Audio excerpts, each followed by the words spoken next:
Chris Jericho breaks his silence on social media amid the ongoing controversy surrounding him and possible allegations made against him. He's turned off the reply, though, to his post on social media, and in fact, the hidden reply to his tweet got more likes than his tweet. We'll let you know all about that. Plus, Trinity seemingly could be on her way back to WWE. Her final match in TNA Wrestling has possibly been revealed. An update on the stage that we saw last night on Monday Night Raw and if it's going to be sticking around. Mustafa Ali reportedly is moving big tickets for all of the indie promotions he's been booked for after his WWE release. An update on the travel issues that several WWE superstars have had over the last several days, and Kota Ibushi reveals the surgery date for his big injury suffered at Pro Wrestling Noah.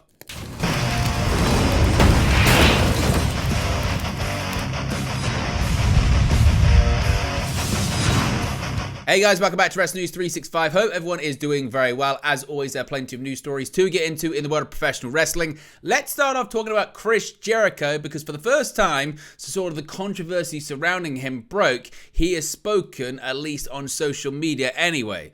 Now, allegations about Chris Jericho surfaced on the morning of AEW World's End, that being the pay-per-view at the end of December last year. They did not paint the former AEW World Champion in the best light at all. It was said that he had some skeletons in his closet, or at least that was hinted at by pro wrestling journalist Nick House from the House of Wrestling, but now he is speaking out for the first time. AEW fans chanted NDA and Kylie Ray at Jericho during the World's End pay-per-view. Then they kept the music blaring at Daly's place during Jericho's appearance during a brawl with Ricky Starks and Big Bill to stop them from chanting further at Jericho during AEW Dynamite Homecoming last week. Now, Jericho allegedly had, according to the accusations or the things that were hinted at on social media, had NDA signed because he didn't want stories getting out there. And it would appear that he didn't want people to comment on social media either. Now, Jericho, for the first time since December 30, tweeted yesterday the following. However, he quickly turned the replies off to his tweet. He said, quote, "You can't soar with the eagles if you surround yourself with turkeys."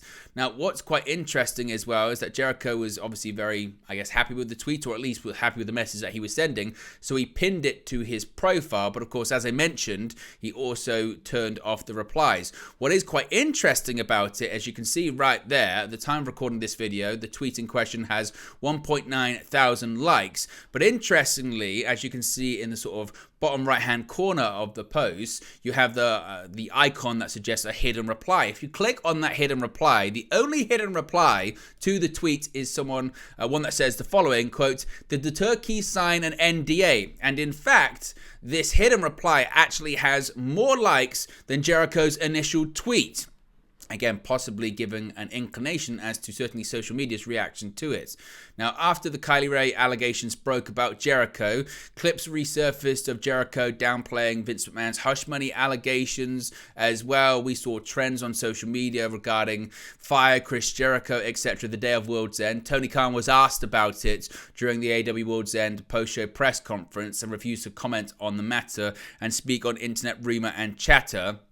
Now, there are quite a few stories about Chris Jericho doing the rounds right now, one of which involves Chris Jericho getting knocked out on his own Jericho cruise back in 2020 by WWE superstar MVP. So, what is your reaction to Jericho's tweet? What's your reaction to, the hidden reply getting more likes, getting a bigger reaction to Jericho's tweet in question? Do you care about it at this point? Is it just unsubstantiated rumor? Let me know your thoughts about it in the comment section below. Really interested to know your opinions on that. Now, Trinity Fatu, of course, the former Impact, now TNA Knockouts World Champion, of course, dropped the championship to Jordynne Grace at the Hardcore pay-per-view over the weekend, and she is expected to be heading back to WWE imminently. But we could possibly know what her final match in TNA wrestling could be. Former WWE superstar Naomi is reportedly expected to make her return to the company as soon as the end of the month, which has led to a lot of speculation that she could appear as a surprise entrant in the Women's Royal Rumble match. Trinity lost her TNA World Knockouts Championship to Jordynne Grace at TNA Hard to Kill and faced off against her again at the following night's Snake Eyes tapings in Las Vegas. Following the show, it was confirmed that Trinity had more dates left on her TNA contract and that she would be appearing at the company's television tapings in Orlando this Friday. Friday. TNA has now announced that Trinity's match will be taking place at the show, with her set to face off against Knockout's Ultimate X winner Giselle Shaw. While not confirmed, this match may end up serving as Trinity's final match for TNA before her eventual return to WWE. Of course, we get any more details on Trinity, Naomi, her exit, and a possible return to WWE. Of course, we'll let you know in a future video. Now, quite a few people were talking about the stage and production setup for Monday Night Raw last night, if it was a permanent thing, if it was just because of the snowstorm that was taking place in the arena, in the area that Raw was running last night. Now, as I mentioned, WWE used a different stage set for last night's episode of Raw in Little Rock, Arkansas. It was reported after the show that the reason for the different look for the show last night was due to restrictions in the Simmons Bank Arena, not being able to support the usual lighting rigs used by the company for the show.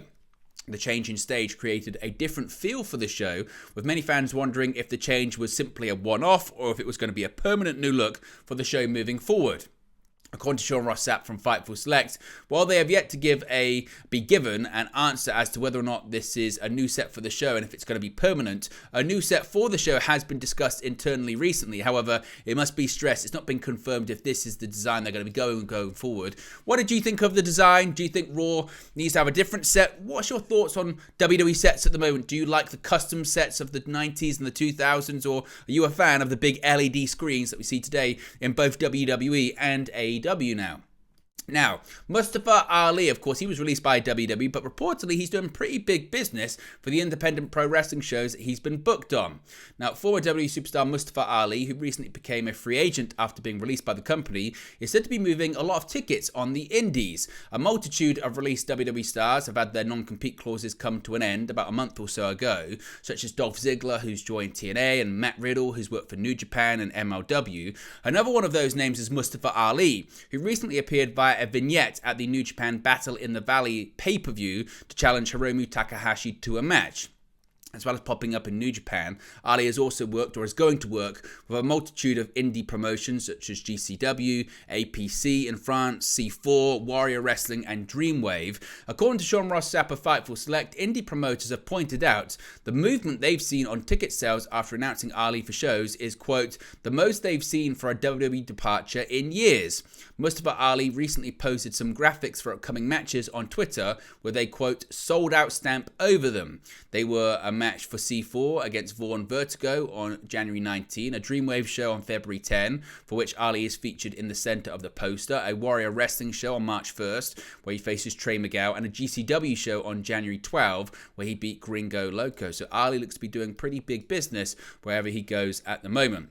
And we spoke about the Raw stage obviously being a product of the problems when it comes to the snowstorm and the travel issues that they were having WWE last night in Little Rock. Now, WWE hasn't been able to avoid the weather in the US in the past few days, and it's had a big impact on talent's travel situations. Of course, WWE, as I mentioned, held Raw on January 15 in Little Rock, Arkansas, where it was so cold you could see people's breath during backstage interviews at times. The coldness at the venue wasn't the only issue, as even getting there was a struggle for the crew as well as the fans and as well as the talent. As reported by PW Insider, many talents ended up having to drive in because they weren't able to catch their planned flights and ended up stranded at airports. Traveling out seems to be proving just as much of an issue as traveling in, as some have already reported having issues with catching flights. Others have opted not even to attempt to fly and are driving out because they reckon it will give them a better chance of getting home that way instead of relying on air travel. Johnny Gargano documented the travel issues he had getting to Raw, along with Tommaso Ciampa, Candice LeRae, and Indy Hartwell on Twitter, writing the following quotes: "The past 24 hours have been a wild ride for our travel crew / family. For the love of the game, baby, hashtag WWE Raw. Sunday, 4:40 p.m. left Orlando, Florida. 7:30 p.m. arrived Dallas, Texas. 9:30 p.m. supposed to take off to Little Rock, Arkansas, but de-icing terminal is frozen. 10:30 p.m. deplane because all flights might be cancelled. 11 p.m. get back on plane because we're going to take off. 11:45 p.m. the crew timed out, so now our flight is cancelled. Monday, 12 a.m. wait in line to get our plane ticket reissued while calling various hotels because it's after midnight and you can't book them online anymore.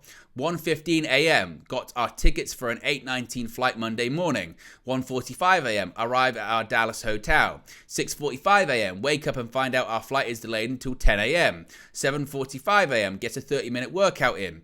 9 a.m., go back to Dallas Airport. 10 a.m., new flight is now cancelled. 10:30 a.m., drive 5 hours to Little Rock, Arkansas. 4:15 p.m., get to Little Rock, Arkansas, Simmons Bank Arena. 7:15 p.m., DIY gets the win against Dom and JD, followed by Candice and Indy getting the win against Piper and Chelsea. So I guess that gives a pretty good inclination of just the problems that a lot of the talent have had getting to all of these venues.